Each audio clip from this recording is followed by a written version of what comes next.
Hello and welcome to our Season of Creation episodes of Prophetic Voices, Preaching and Teaching Beloved Community, a podcast from the Episcopal Church's Office of Reconciliation, Justice, and Creation Care, where we explore the season and the lectionary through the lens of social justice. The Season of Creation is celebrated September 1st through October 4th by Christians around the world as a time for renewing, repairing, and restoring our relationship to God, one another, and all of creation.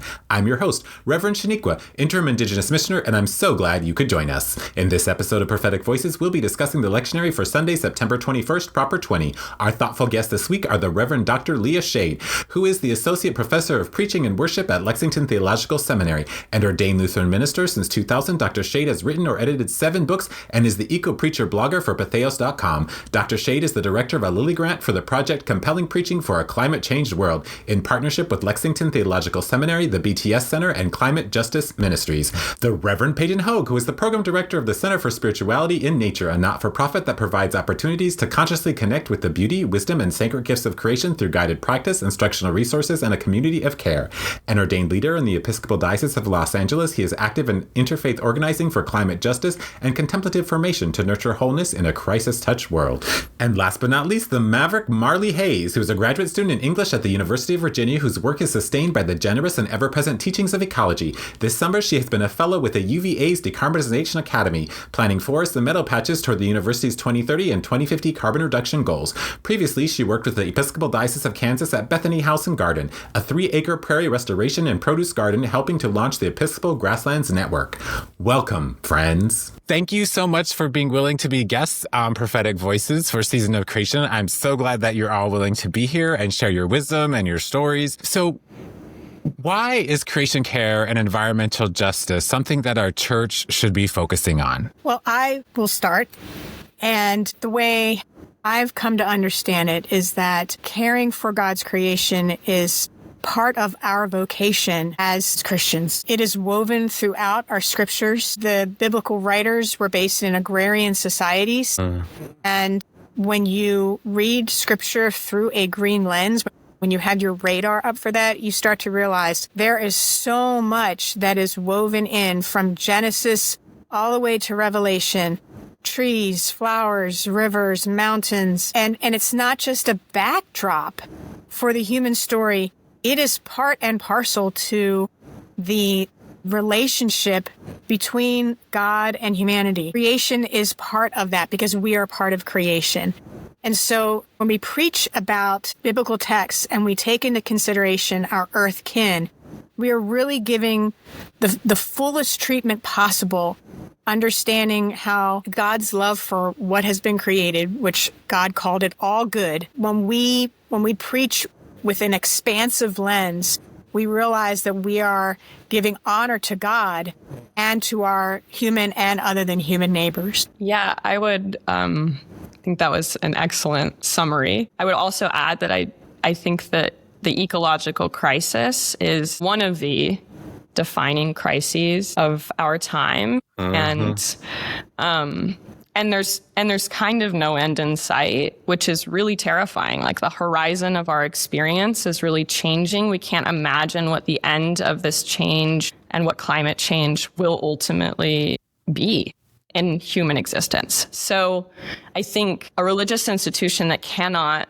speak to that and cannot have a prophetic and influential message about how we participate in that change and how we make meaning through that change is really, it's missing the forest for the trees. Amen. Yeah, that's really well said by both of you. And, if we take scripture and our cosmology and our baptismal covenant seriously, then we have to acknowledge that creation care is a spiritual call for us. And as Marley said, in these crisis-touched moments, it's more important than ever that we acknowledge that and we live into that call. The world really needs creation care ministry because it needs an active, engaged, grounded, and creative church to respond to the many crises that we face. And creation care is a way of connecting the dots, engaging ecological thinking and systems thinking to connect head and hands and heart and soul. And the world needs that from our church. One of the things I was thinking about, I wish we had that more specifically in our baptismal covenant, the idea of caring for creation. In Lakota, we say mitakuyo yasin, which means we are all related, but we don't just mean we as people, we mean we as all of creation, right? People, plants, and animals, and trees, and rocks, and all the things, water. And that would be a nice way to put it into our liturgy. What other liturgical ideas do you have for worship that highlights creation care? I actually worked with the Interfaith Center for Sustainable Development to put together a eco-wedding liturgy. Awesome. And so it's just a model, but it begins with a land acknowledgement. It includes a recognition that the couple comes from Earth and would not be there without the nurturing of Earth. And as part of their covenant with each other, they articulate their covenant to care for the Earth that has brought them to this point. So that's some of the things that are brought into this specific liturgical act in terms of bringing the fuller congregation, if you will, into the wedding ceremony. Recently, actually, this question came up in this really immediate way for me. So I've been working with trees this summer, kind of planting forest patches.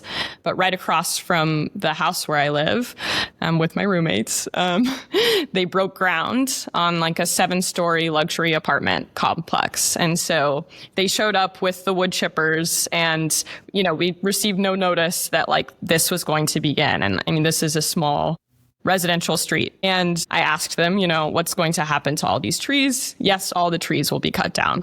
Every last tree will be cut down. So I called my friend and I was like, please help me measure these trees. We need to identify them. We need to measure them. I need to know what's going to be lost here. And the entire day was affected by this crisis. And I put on my construction vest that I've gotten this summer. And I said, I work for facilities management at UVA. I need to talk to somebody. And the construction manager came out and he was like, yeah, we've already gotten approval. These trees are gone. They've been faded. And so I really felt that the following morning I had to perform some sort of rite of recognition for these trees. And I was looking through our Book of Common Prayer and I felt that there was something missing. So my friend loaned me her copy of the New Zealand Book of Common Prayer. And I read the Prayer of Uncertainty, which felt to me to be the sort of most able to give the broadest recognition of the uncertainty that these trees as individuals are facing, and also what their potential demise means for the kind of crisis as a whole, and the ways that we don't always know how to come and intervene and make things stop happening. But yeah, so that was and it's an open question still, but I think how do we come to direct recognition of the beings that are being affected by development that's careless? Can I just add, I think Margaret Bullitt Jonas developed a funeral liturgy for deforestation. I think. I'm pretty sure that exists somewhere in the world. Okay, thank you. I'll write that down. Yeah. I'm really struck by just the acknowledgement of loss that you're sharing there, Marley. And for me, when I think about the season of creation and I think about kind of creative ways of engaging, it's not always about kind of new liturgical elements. It's really about the spirit with which we engage our liturgy. And when I think about deforestation or the environmental impacts that we're having, kind of our outsized footprint on the world, intentionally engaging with that reality and bringing a spirit of contrition and repentance, of acknowledgement of kinship and companionship with the natural world into how we pray, how we praise, how we worship, how we break bread together in the Eucharist. It shifts everything.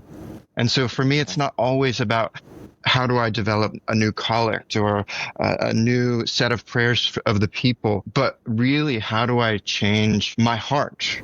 How do I change the spirit of my congregation as we walk together in engaging the liturgy? I love doing services outside if you're at a place where you can do that. At our summer camp, we have this altar that's way, it's probably about a half to 3/4 mile hike. And it's so beautiful in the Black Hills. You can just see everything. And the difference between being able to do service there versus in the chapel is night and day difference into how beautiful and I guess gorgeous it is. And you could just you're sometimes you'll be preaching and then all of a sudden all the kids' heads are like, and they can see them looking this because there's like an eagle or something flying behind you that you can't even see, but clearly they can. It's kind of cool. Let's shift and talk about Luke. This parable is confusing, and sometimes it seems to be talking out of both sides of its mouth, but the entanglements of power, wealth, and shrewdness are also confusing just in any way. How do you interpret this passage, or what stands out for you? Well, you had mentioned the power dynamics, and I think that's a really important aspect to highlight in this story, because what the debt collector is forced to do is find a way to work within a system that is predatory. And the fact that his predatory boss, who's about to fire him, has to acknowledge that the debt collector, the slave, beat him at his own game is really fascinating to me, because, and I know, and it's a really troubling parable, and it's really hard to figure out, well, why would Jesus compliment and lift this up as like deception is good?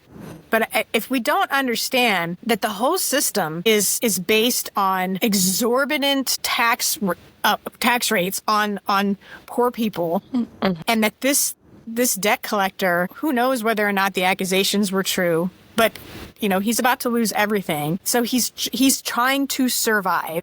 His shrewdness, his cleverness. It reminds me of the figure of the trickster, where, again, the trickster in literature beats the system at its own game, and the listeners are sort of laughing along. I'm thinking like Bugs Bunny or Brer Rabbit or something like this, and we're cheering for the trickster because we know he has no power. Bugs Bunny has no power except for his wits. And so for Jesus to compliment, and it's not about Jesus is saying that it's okay to defraud your manager or whatever. No, what Jesus is saying is you need to live by your wits. And there are aspects of Jesus that I think are like, I love the idea of the trickster Jesus, who upends things and foils the plans of those who are in charge, and the power brokers, and ultimately, death and evil and empire itself. And so he's really, to me, it's an affirmation of this trickster wit that he is commending. That's such a compelling image, Leah. The trickster Jesus.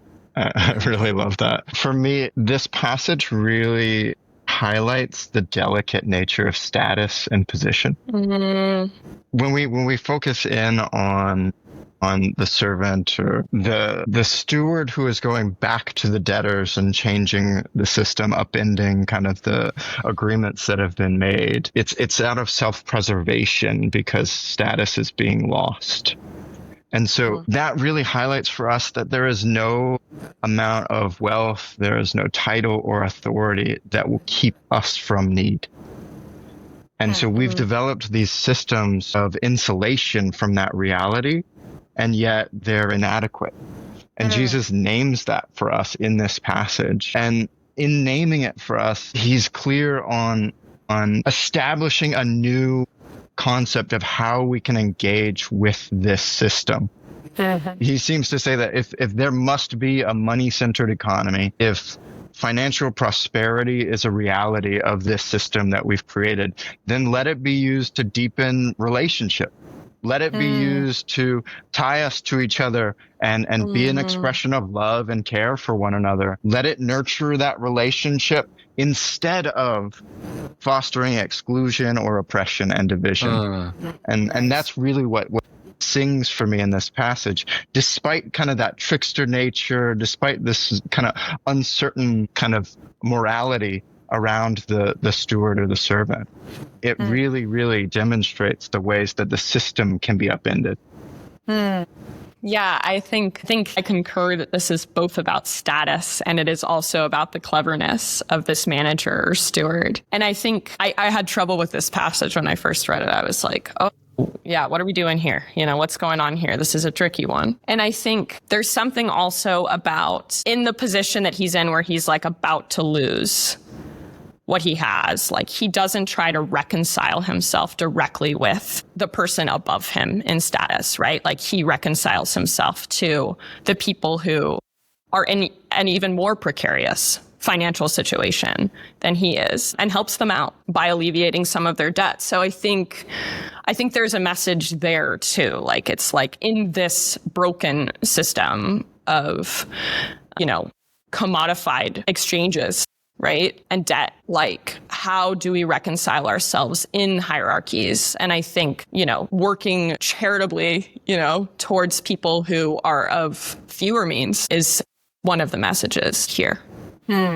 As you were talking, it made me think of, I don't know if you've read Bridges Out of Poverty by Ruby Payne, but she sort of talks about like the upper class, middle class, and lower class. And in this case, the steward, who has been part of the upper class, at least maybe in a servant role, but still part of the upper class, has to drop down to the lower class. And it actually kind of follows her motto, where like the upper class uses connections. That's how they get by, and then the middle class uses accomplishments, and then the lower class uses relationships. And you saw quickly how the steward goes from the upper class connections down into building the relationships, and how they move through that process and build those relationships by helping to alleviate debt. That just made me think brilliant. of it. I love that. Yeah. So about that before. Thank you for mentioning that.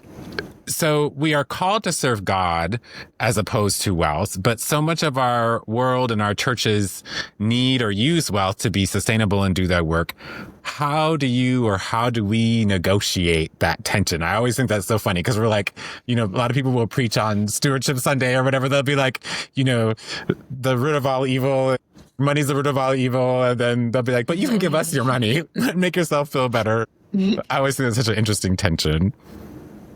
Well, just to clarify, it's not money. Right. It's the love of money. Right. That is, right? So it's the idea that we are worshiping it, like, giving our heart to it. And I did some research in connection with a grant on preaching in the Purple Zone, where we gave a list of terms to congregation members in 10 churches and asked which of these are too political to hear in a sermon. And we had things like guns, abortion, climate change. And you know what the most contentious term was? Capitalism. That was the term that got the most pushback. Which, for me and the research team, we looked at that as like, okay, this is the idol that cannot be named. Because if you draw attention to it, if you shine a light on it, and it comes under scrutiny, then you have to do something about it. Like, it was more contentious than guns, than abortion. Like, capitalism is the thing which must not be named.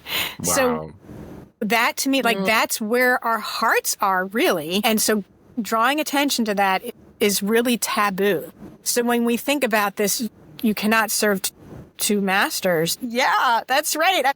But that's exactly what we're doing. Yeah, money in the church, I think, especially as a young person, I think this is like a source of major rub and questions. I think it's often a question of like, what do we do with our overabundance when we come to recognize it? And I think like that recognition of overabundance and then doing something with it and redistributing it, that's probably a taboo term.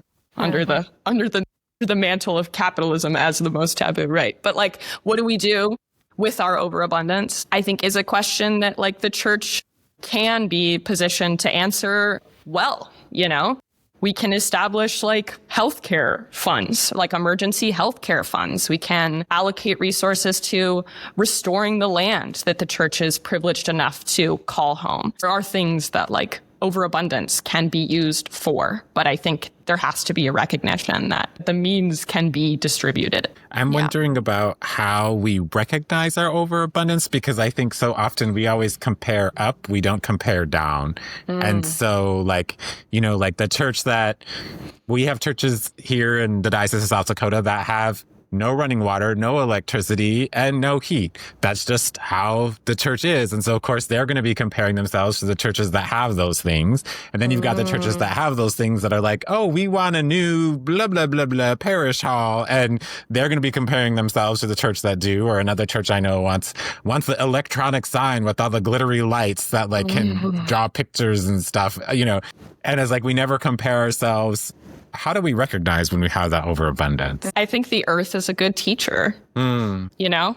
Yeah. I think time and presence with the earth tells us constantly of its ability to provide for us, its ability to sustain us, like without question, always, you know? And so I think extending those messages to our human dramas, we sort of embrace the sufficiency and recognize the sufficiency of what it is that we do have. Yeah.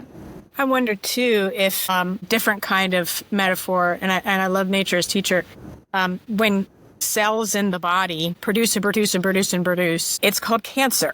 and it takes over the body, and like cancer cells have no other motive than to self-replicate. They don't care anything about the other organs around them. Like the mechanism has gone wrong. And so that is often the way I think about the acquisition of wealth. Like you have to have a certain amount of what you need in order to survive. All cells need certain things. They need to keep reproducing. But when they just grow and grow and grow, and there's nothing to stop them, then they kill the host. There's nothing, there are no guardrails, and it's pathological. And it either has to be, you have to do chemotherapy to make the environment for this cancer no longer be able to support it, or you need to cut it out. So what would that look like in our society to either make the social body inhospitable to the cancerous growth of billionaire, trillionaire wealth? Or how do we cut, I'm not saying cut out people, I'm saying cut out this urge to unrelenting growth. I don't have the answers to those questions, but I'm very interested in them. I'm really struck by that, Leah. The comparison point of cancer, because really we've constructed a system where unmitigated growth is the expectation. Yes. And we have this, it's interesting because we have this fearful deference to the capital M market that really is a good touchstone for the use of mammon in this passage in its kind of personified context, right? Because by using that terminology in this parable, Jesus is really, really naming that this is something that we are deferential to, that we are not just enamored with, but we are placing our trust in wealth and money in the same way that you would do, hopefully, towards God. And we are replacing God's self with this concept of growth, this concept of wealth, this accumulation of prosperity at the expense of others. And this passage in Luke shines the spotlight on how out of touch and out of step that is with the system, the culture, the way of being that Christ is calling us to.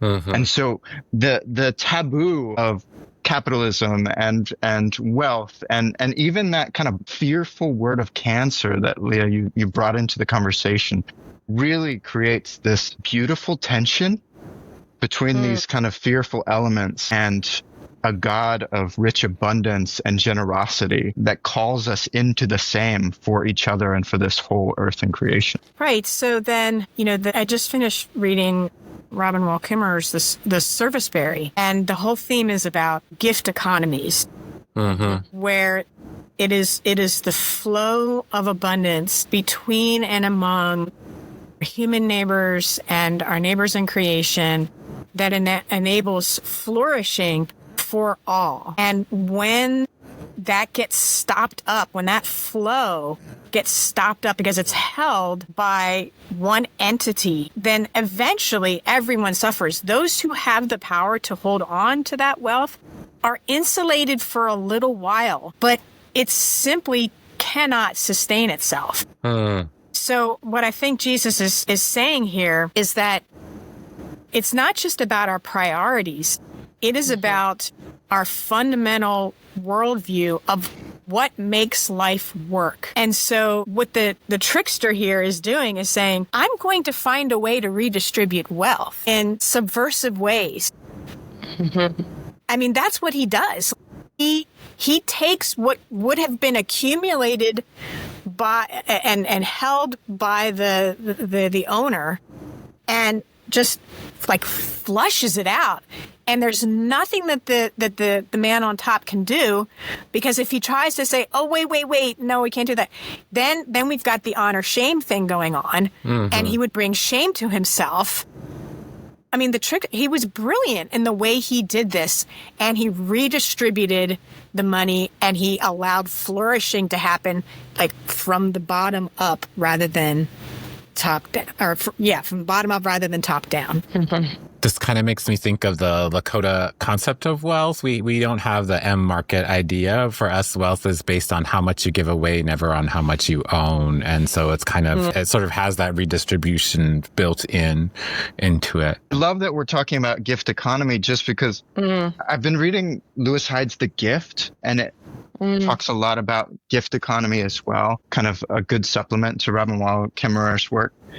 And Hyde names the fact that any object holds a property depending on how we use it. So even if it is shared as gift, if it is not received and then used as gift following that sharing, then it is not a gift. It can also be an object of wealth and accumulation and oppression and division. The gift economy requires this cycle, this circle, and it can stop at any point. And so there is this great responsibility within a gift economy for us to recognize gift and treat gift as gift. And that for me is deeply, deeply relevant to the season of creation, because of the natural world, creation itself, being framed as gift in our cosmology, and the ways that we have chosen to treat it, the ways that we have chosen to engage it in order to prosper for some and to set some aside as disposable or sacrificial. So that's a really interesting point, Payton, because I've often heard environmentalists critique the language of gift to describe our relationship with creation. Like, you'll hear some people say, well, God gave the earth to human beings as a gift. Well, and then I've heard people say, okay, if I give you a gift for your birthday, you are allowed to do with it what you want. You have no responsibility to me as the giver. It's your gift to do with what you want. And so we shouldn't use gift language. And so that is reflecting a worldview, and again, like you said, a cosmology, a very Western way of thinking about this, as opposed to an indigenous way of thinking about gift as it's the donut economy. It's the circular economy. It just keeps going and going and going. So, but these are just very different ways of understanding what do we mean when we say gift. Yeah. It's not the object that's being given to you. It's the relationship that is being shared with you. Yeah. And that never stops being beautiful to me if we can embrace it. I like that intervention relationship, because I was reading Braiding Sweetgrass with a group this spring, and one of the questions that comes up when you recognize that you're in a gift relationship with the environment, as I think you alluded to, Leah, is also like, how can we ever sufficiently reciprocate that which we are given, right? Like, how could we ever?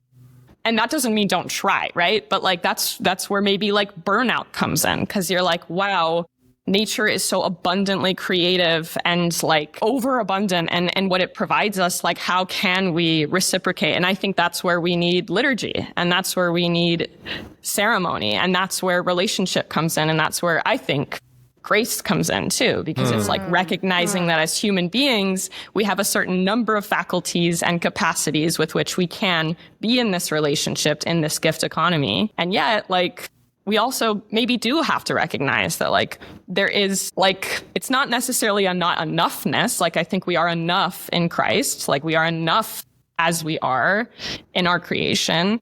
But also, like, yes, how can you fully reciprocate that? Yeah. So relationship feels like an important thing, right? Because you're in dialogue in this process, right? It's not transactional, even in the, like, nature gives and I provide, and nature gives and I provide. It's dialectical. So, yeah, I like that a lot. So let me shift us over to Amos. This has some really interesting pieces to it. If Amos were speaking to us today, specifically maybe with this passage, who would he be speaking to? It's a dangerous question. I know. That's why I asked it. I think people who exploit the land. And other people. And other people. Yeah. And I think those two things are intimately connected. Yeah. I think sometimes, too, we think of these things as maybe binary, like, do you exploit the land and people or don't you, rather than seeing them on a spectrum where maybe we all play a part in that to some extent or we don't, right? Yeah. And how might that be, or to what extent do we play a part, and how can we maybe play less of a part in that? Well, in some ways, we are locked into choiceless economies that give the illusion of having lots of choices, 50 different brands of toothpaste, but you don't have a choice over whether your toothpaste is coming in a plastic tube. That you don't have a choice over. So there's this, it's a shell game, because you think that you are in control and you have agency, but all the time behind your back are such toxic things going on that are destroying the very fabric of life that you're numbed to it. And you're also, it's a bit of an opioid. But even those of us who would be considered woke realize, oh my gosh, what am I supposed to do? Like, how can I try to pursue a plastic-free life, knowing that plastic is killing, choking, suffocating this planet? How can I extract myself from it? And so this is also part of the brilliance of the way the system has been designed, is that we individually feel so guilty about this. And then we're trying to do, like, well, you got to do your part, change your light bulbs and that sort of thing. But there are such larger systems that if you're just distracted by, here's what I need to do, rather than working collectively to figure out what do we need to do to disrupt these economies of choicelessness, that's the real rub. Like that, where it's, yes, there's some heart alignment that we have to be thinking about, but there's also some practical organizational alignment that needs some serious work. And the church has not always done the best job with that. Right. I also get the sense of, and I think this is one way in which, like, we're all implicated in this passage is, when will the new moon be over so that we may sell grain, and the Sabbath so that we may offer wheat for sale? Like, I think more than just, like, when can I return to, like, exploitation? I think that's about, like, rushing through that which is sacred. And, like, I think that there is this sort of, like, doing constantly mindset that tramples on people because, like, we don't have the ability, we don't take the time to slow down. And I think we're also implicated in, buying and the needy for a pair of sandals, right? Like, I think, when we're asking these questions about specifically consumer products, like, every time, like, we are buying, like, sweatshop made clothing, like, we are trampling on the needy for that which we feel that we need. And you're right, like, there is this element of choicelessness to that. But I think also like coming to awareness that we are implicated and entangled in that economy is essential. So yes, I agree with you, Shanika, that we are addressed. We are all addressed, I think, in this passage. Yeah, Marley, I really appreciate you naming the hesitance or the reluctance to engage the sacred and that time of kind of setting aside productivity in order to engage with God and engage with the gifts that God has given. And it really it calls to mind those particular verses of Amos. Rowan Williams talks about gluttony as kind of an essential element of some of our cultural failings, and talks about how this kind of gluttonous behavior is what allows us or forces us into losing touch with what it is to be created, to be a created being. He says that we lose touch with the basic truth that we are because God is. And that to me is what, Marley, you're speaking to when we're talking about that rush to the market, back to the market and out of our sanctuary spaces, out of our Sabbath times. And it goes back to something that you said earlier in the ways that we draw wisdom from. We are kind of guided by the rhythms and patterns and postures of the natural world, because nature shows us the need for pause, the need for acknowledging loss, and even of pruning and setting aside what no longer serves. And that is Sabbath. That is what we engage when we're taking the time to be reverent, to acknowledge the sacred. And Amos really calls out how we struggle to connect in that way when we are so hasty to get back to the systems of productivity that we feel are so much more life-giving and serving of who we want to be. It reminds me of Patricia Hersey's book. What's it called? Like Rest as Manifesto. Resistance. Rest is Resistance, a manifesto. And one of the important aspects that she brings to the conversation is the fact that this push to no longer be allowed to have Sabbath is really based on a slave economy where you cannot allow there to be communal rest. Because when there's communal rest, it's what empowers people. It allows them to be in community together. It's how relationships are built. And one of the things she points out is that, like, we no longer, at least as a country, we don't have a day of rest. And that is actually, like, when you have factories that are always on the go and there's different shifts, the workers never get a chance to come together to talk and say, is this how we want to live? So things are structured in such a way that I would love to be able to rest, but I don't know how to extract myself from this because again, it's a choiceless system. So even when I try to do it, my neighbors don't get to do it at the same time as me, and it breaks community. So much as we intend to do it, this is why labor organizing is so important. When the people who are most affected by these things come together and say, this is not how we were intended to live, and uses that collective power to push back, that's incredible. And that's why you see so much that's done to break up labor movements, because they have such power to upend these capitalist, colonialist, imperial, slave-based societies. That sounds an awful lot like the false balances that it talks about in Amos. What do you think are some other current examples of false balances in our world? I was thinking a little bit about like maybe credit cards or like student loans, something having to do with debt and interest and along those lines. But I think there's maybe more concrete ones. Well, just the idea. Okay. So I think this actually gets back to environment and climate. We are creating a false balance that Earth and future generations are going to have to pay with their lives and are paying. And so we ran up a climate and environmental debt, and now we are seeing the consequences of this, where, I mean, just in real dollars, the amount of billion-dollar climate catastrophes that are, this is the cost of our behaviors, because we we were shown false balances. We were giving, not we, but governments were giving enormous and still continue to give enormous subsidies to the fossil fuel industry. Right. While they're making trillion-dollar profits. That is a false balance. Absolutely. It is artificial, and it is gambling away the future of the human species and a lot of other species as well.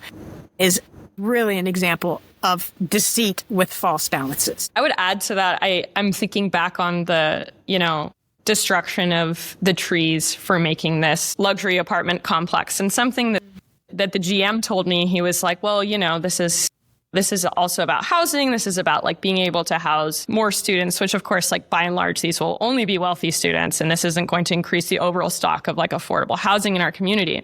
But I do think that there is this false balance or false equivocation of like more housing means that there's going to necessarily be this like developmental destruction of the environment. And it's like, I think that's a false balance. Like we can build affordable housing units that also maintain the land, that also recognize and, give credit to the value of shade, which is going to infinitely already promotes our ability to be in these like incredibly hot and heating environments, right? Like 10 degrees, 15 degrees cooler under shade. So it's like, how is it that we're making the argument that we're like building more houses, but we're simultaneously making the places where these houses are being built less livable, right? So I feel like that's a false balance. Like there has to be some sort of spectrum and nuance there. Well, and it's a false choice. There were other places that this could have been built. And the other false balance is, why is it that the homes of all of the other creatures that lived in this treed area, forested area, why are their lives worth less than the human lives? Right. Not always, yes. Always, right. Always. I mean, it's so anthropocentric.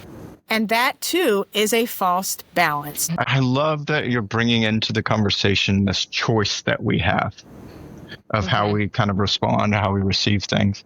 With the Amos passage, I'm really intrigued because the verses that precede the lectionary excerpt, it brings in the image of a bowl of ripe fruit. And Amos is kind of called to respond to this image, and he responds with this condemnation and lament of imbalance.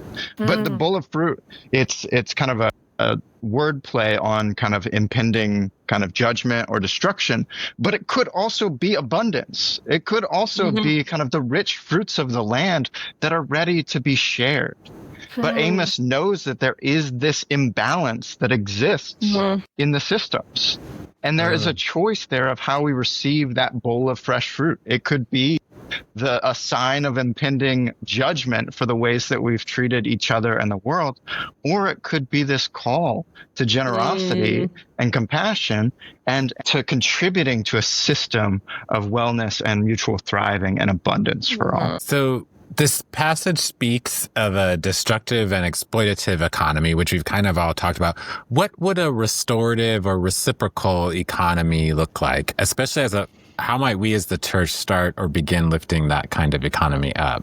I think that's a great question, Shaniqua, and it allows for some really interesting possibilities in terms of alternative readings that you could do in a liturgy. So let's say, for example, after a sermon that would, critique the way the world is, rewrite this. Hear this, you that support the needy and bring flourishing to the poor of the land, saying, let us observe the Sabbath so that all may have grain.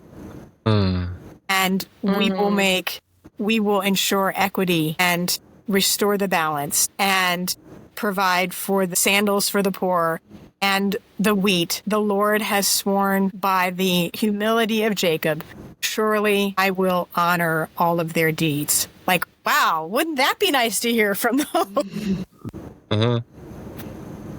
And if that's the alternative vision, what could we do as a congregation to just move a little bit in that direction? I got chills as you were speaking that into life. Cool. I think it would also be an interesting exercise to do with young people in a congregation who often and I'm the parent of young adults now, and I hear often the despair from from them and their peers. And so I'd love to be in a conversation with a group of young adults or older teens and say, how would you rewrite this? What would you love to hear God say to us that is basically saying, okay, you are the repairers of the breach, you have done well, and this is how you did it. How, what would you, if this were to be written 10 years from now and there was a wonderful vision that had been lived out, what would you see? So it could be a really interesting thought experiment to help people catch another vision of what's possible. Leah, I really appreciate it. I think you're speaking to the dire need for imagination as we bring about a restorative and reciprocal economy. I mean, I don't think you can read Braiding Sweetgrass without being like your head coming off, right? With like the possibility of like what a truly reciprocal economy looks like. Doesn't just like could look like does look like, you know? And so I think using all of the imaginative tools that we have and the teachers that exist for us already, I think is really critical for the church. You know what I mean? Because there are reciprocal economies. Absolutely. And she bears witness to that. So I think, but I mean, it's a source of joy. Like it's hopeful, it's possibility, you know? So I like that you're pointing to imagining what it could look like. So Marley, what I love about this is to help people get in touch with what are the emotions they feel when they hear the original version. And, just name those, like either a small group or like write it on your bulletin. Like when you hear this, like what comes up for you? Grief, anger, shame, whatever. And then you read the other version and what does that feel like to you? There's an emotional quality to these texts that I sometimes think gets glossed over or ignored.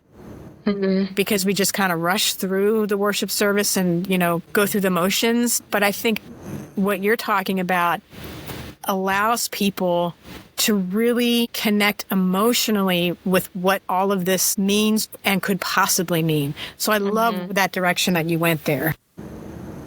Leah, I appreciate that appeal to kind of emotional connection, and I'd expand it to kind of relational connection. Just because if we're talking about reciprocal and restorative systems, economies, and how the church can engage, we have to kind of break out of this cycle of isolation that we've constructed for ourselves, where we engage with communities and we engage with issues, but it's really by intentional choice rather than by being embedded in those communities and in with those issues, because we kind of build up these walls of our sanctuaries and we exist there and expect that the need will come to us. Those who desire the care, who desire the companionship, who are in need of our love and support will come to our churches. And yet the reality is we have to break out of that. We have to leave this isolated space and these silos that we've constructed in order to engage our communities more fully. And we have to also see those communities as more than just our human neighbors. We have to be able to recognize that our whole ecosystems of which we're part are companions, kin, in need of our loving relationship. And that's where we start to see and recognize the ways that restoration can play out, reciprocal relationship can be built and woven, and we really do need to find ways as a church of creating pathways for that kind of engagement. And that would definitely work in a sermon, because when a preacher could include an illustration that says, here's where this is happening, and even maybe point to where the congregation is already doing that work or has the potential to be doing that work, that sparks theological imagination, holy imagination of, okay, if we did this, if other people were doing this, we could do this too. And it starts to create this ripple effect that create that alternative communities, alternative economies these are small acts of resistance that do disrupt the business of usual of an imperial economy that both Amos and Jesus are critiquing. And I know a lot of people feel like these small things don't make a difference on their own. No, they don't. And you can't just do one thing, check off the list and say, okay, we're done.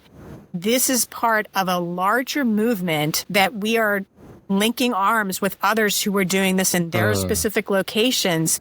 And these kinds of things, it's like the rhizome network beneath the forest floor. They're all doing their part. And this is what allows for the nurturing of the trees at a much bigger level. So we have to be connecting with each other and sharing all of these different visions of flourishing. And so this relational, emotional, all of this is really important for congregations and preachers to be thinking about.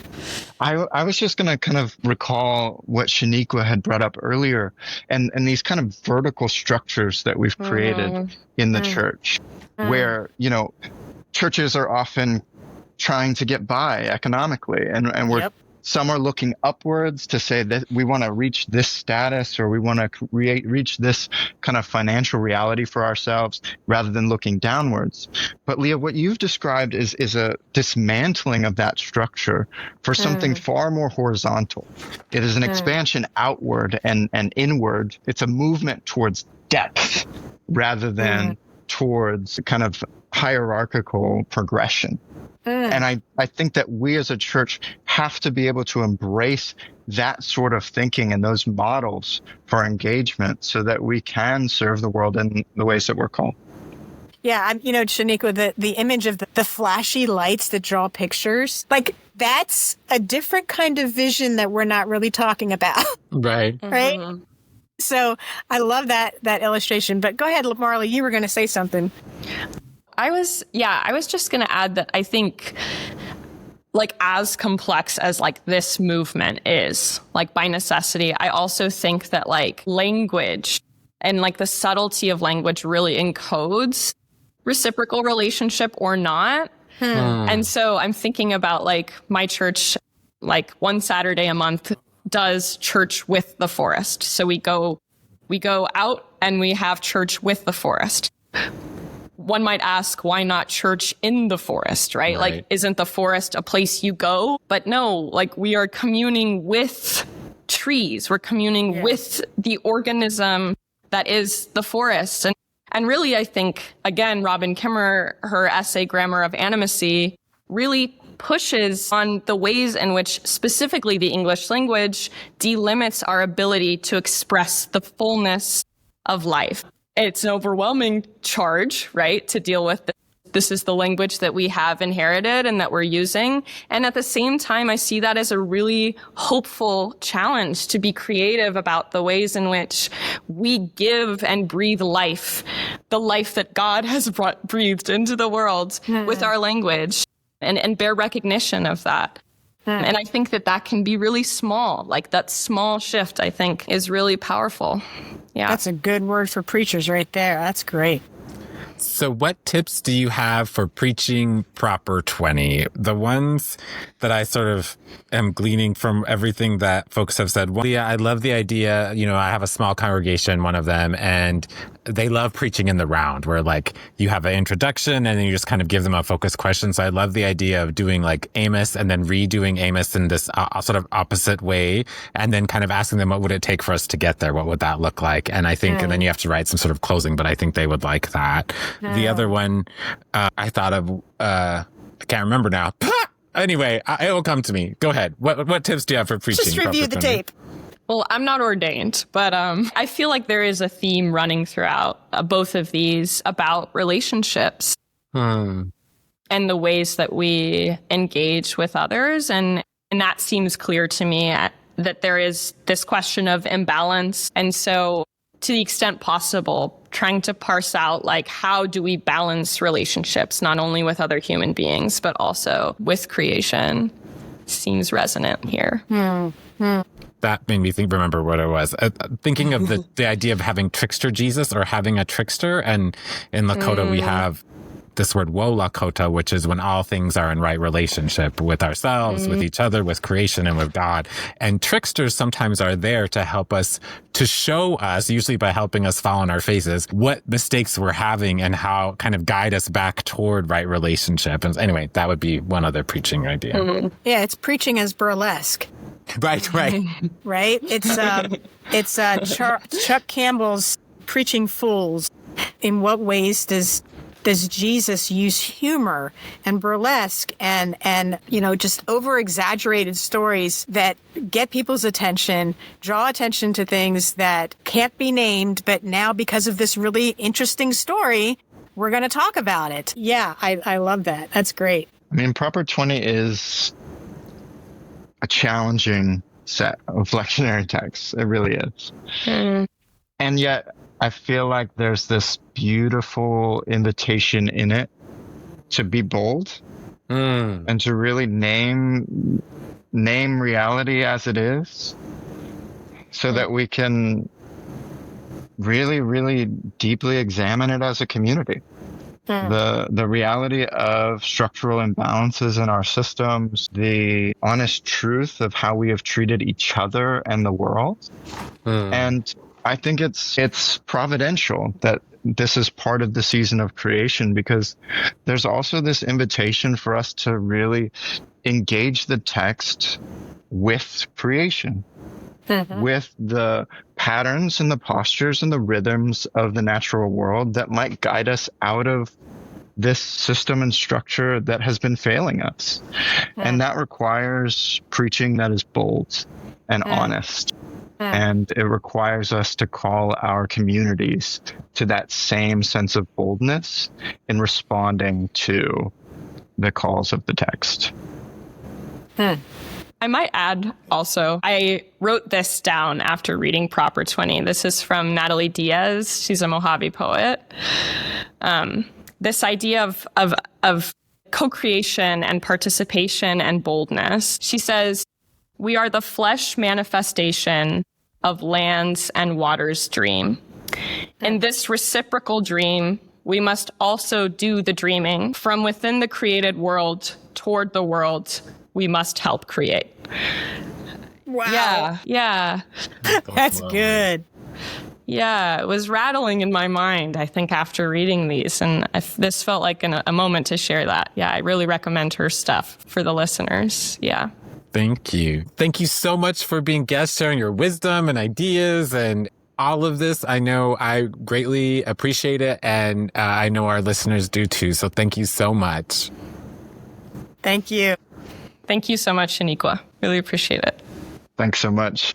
This has been wonderful. If you want to learn more about Beloved Community, visit episcopalchurch.org/beloved-community. If you want to learn more about creation care, visit episcopalchurch.org/creation-care. Thanks to our guests, Leah, Payton, and Marley. Thanks also to our production team, especially Mike, Olivia, and Chris. If we helped you see relationship anew, please rate, review, and of course, share our podcast. Until next time, let your light shine.